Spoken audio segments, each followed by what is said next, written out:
Cenk Uygur and Ana Kasparian of the Young Turks talk about Bernie's possible start of a new third party. Let's take a listen. We're taking on very powerful forces who are concerned about one thing and one thing alone, and that is they want more and more wealth for themselves and more power over the economic system and the political system. And the only way that I know how to defeat that is when we organize together, when we think creatively. That was Senator Bernie Sanders, who is absolutely fed up with the Democrats and is continuing to make clear to the public that they need to make some serious changes. An email he sent to supporters over the weekend also has some people raising eyebrows, wondering if his next big plan is to start a third party. So let's get to what the message was, and then we'll discuss what the intention is here. He writes that the Democrats ran a campaign protecting the status quo and tinkering around the edges. Trump and the Republicans campaigned on change and on smashing the existing order. Not surprisingly, the Republicans won. Unfortunately, the change that Republicans will bring about will make a bad situation worse and a society of gross inequality even more unequal, more unjust, and more bigoted. Will the Democratic leadership learn the lessons of their defeat and create a party that stands with the working class and is prepared to take on the enormously powerful special interests that dominate our economy, our media, and our political life? Highly unlikely. They are much too wedded to the billionaires and corporate interests that fund their campaigns. Given that reality, where do we go from here? That is the very serious question that needs a lot of discussion in the coming weeks and months. Finally, in the message, he asks this: how do we recruit more working class candidates for office at all levels of government? Should we be supporting independent candidates who are prepared to take on both parties? And so today, Bernie continued with this attack on corruption and the corruption within the Democratic Party. Again, writing on X, if the Democratic Party is to become a Democratic Party, small d, the first job of a new DNC chair is to get super PAC money out of Democratic primaries. AIPAC and other billionaire-funded super PACs cannot be allowed to select Democratic candidates. Love it. I love it too. Cenk, this is something that you've been wanting Bernie to do for a long time now, specifically hyper-focus on the real issue here, which is how corruption has made its way into the Democratic Party. So I agree with you on that.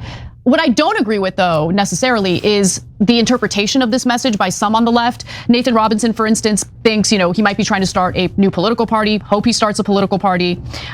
Peter Dow says, is Bernie starting a new party?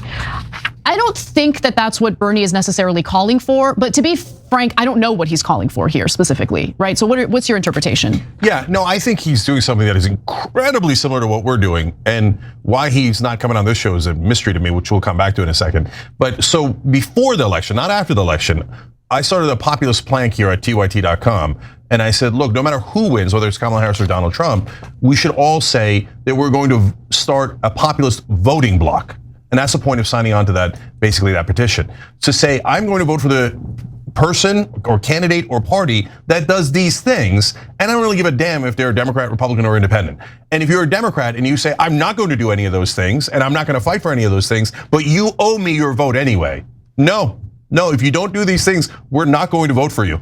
And so if that breaks your little corporate heart, that's for you to figure out what you're going to do with, not for us. Yeah. I just want to weigh in, though. It's not as though the Democrats are solely the party of corporate interests. I mean, both parties are corrupt in different ways, and I would argue very stringently that the Republican Party is the far more corrupt of the two. So we need to be careful on the left about turning against ourselves completely, but fundamentally I agree with what they're saying. So because you never ever serve us, the voters, or your base, or populists, all you ever do is serve your corporate donors. So if you expect us to keep giving you votes when you never give us anything in return, there's a really short, well, I could say plank there, if you will. You can take a long walk off of it, okay? That's fair. So what's in the populist plank, by the way? Real quick, no more wars, money out of politics, negotiate all drug prices, not 1 or 10 of them, higher wages like higher minimum wage, paid family leave, and ban private equity firms from buying residential property so we can keep housing prices low. Populist left agrees with that. Populist right agrees with that. Mainstream America agrees with that. Those are all above 2/3 in popularity. If you can't do popular things, it's not our fault for not voting for you. It's your fault for not earning that vote. I love that. Yep. So my guess is that Bernie's not coming on the show because we said that before the election, and we said it many times. And before the election, if I'm going to keep it real, and I love you, Bernie, and I love that you're doing this, but he was in the trust Biden camp. And that camp didn't work out too well, okay? And I think that he's going in this direction now because he feels burned by that camp. They made a lot of promises to him, and we said, we love you, brother, but we think you're being a little naive. Those are corporate guys. They're never going to do the things that they promised you, okay? And now it feels like he's come to the conclusion that we were right, and he got burned by them. But whenever you're right, in even if it's a mild critique of someone, saying, I know you've got good intent, I know you want to go in the good direction, right direction, but I think your strategy is off a little bit, usually they catch feelings. So Bernie, where are you? If you're going to lead this, by the way, we would love to have the leader of the populist left actually give directions, right? So stop taking directions from Biden, etc. And it looks like you did that. Great, wonderful, happy to have you back, okay? Now, when you say go against Democratic leadership, that it won't stand with the working class, that creates a party for the enormously powerful special interests that dominate our economy, our media, and our political life, then why do you keep going on CNN and going to New York Times and going to mainstream media and not coming on independent media that backed you all the way?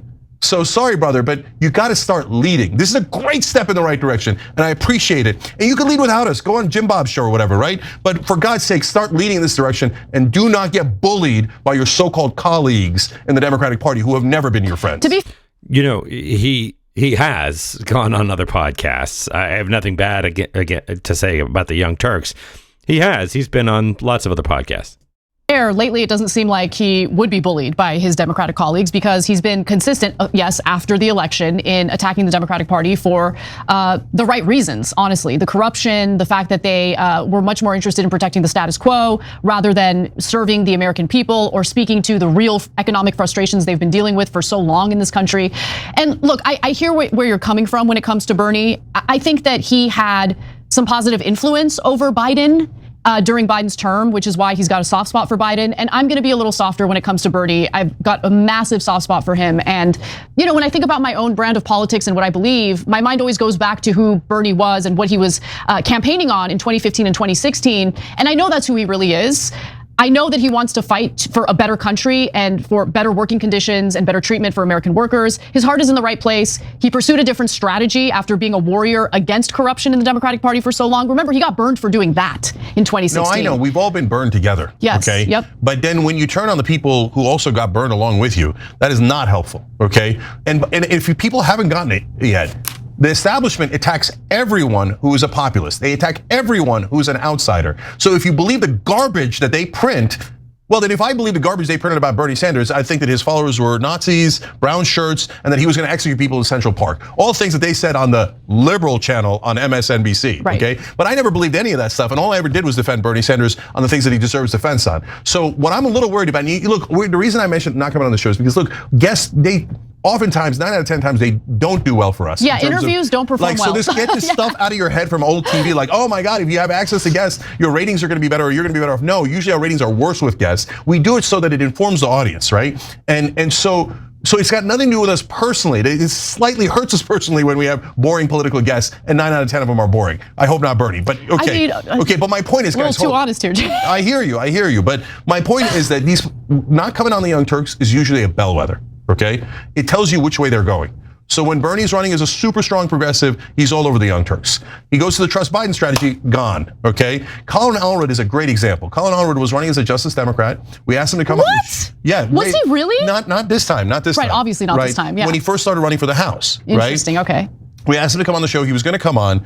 And then he heard that we were controversial, that we were too progressive. Okay. We're a little abrasive at times. Yeah. You know why? Because we're populists. I'm sorry I didn't hold your establishment hand and go, oh, are you okay? I'm gonna be super nice to you. I trust you, us to you. No, we didn't do that. I'm not just populist on policy. I'm populist tonally.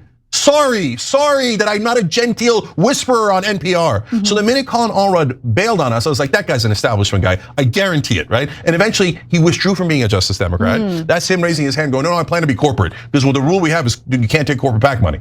And then he drowned himself in corporate PAC money. And he said he's going to beat Ted Cruz. They always say they do. They're going to. How did that work happened? out? He got his ass handed to him by Ted Cruz because he couldn't differentiate himself because he takes corporate PAC money like Ted Cruz does, right? Yeah. And by the way, you'll notice almost all the Justice Democrats were on the show before they got elected and almost never after they got elected. Oh, because then it becomes inconvenient. Oh, tonally, you're not pleasant and polite enough to our beloved colleagues who we now love so much more than our base. So our issue here is that we keep it real. And when we do, people catch feelings. Sad day. You don't do a revolution politely. That's not how it works. I love you, Bernie. Come talk to us. That's it. That's all I'll say. But I'm saying the same thing. I'm not trying to push him away. No, I'm trying to say, come and lead, brother. You're the leader, not us. Yeah.